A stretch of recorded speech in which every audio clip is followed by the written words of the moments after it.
De Willem-Alexander-squalle in de Ljouwerwijk Oud-Laan wie hier nog excellent. Maar deze keer hebben ze haar net inschreeuwen laten voor zeg maar de Michelinster voor het onderwijs. De deelname hier wie bewust, maar voor één keer. Omdat wij achterin zeer zwakke squallen worden winnen. En wij wisten dat de kwaliteit op orde weer. En dan denk ik, wat een prachtige kans om Sjen te litten. Kom maar binnen, besjug alles maar.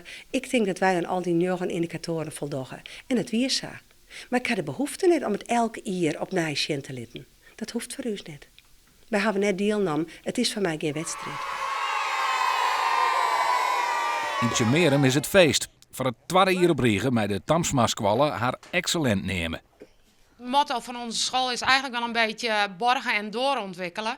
Dus we zijn eigenlijk wel constant opnieuw naar nieuwe uitdagingen en innovatie om te kijken of we steeds een stapje hoger kunnen. Dus dat is de uitdaging van de Tamsma-squalle. Vraag is likwijls wat het predicaat excellent einswurdig is. 141 squallen, een minderheid dus van alle squallen in Nederland, die deze keer mee. 76 daarvan binnen excellent. Er zijn scholen die het natuurlijk misschien niet aandurven.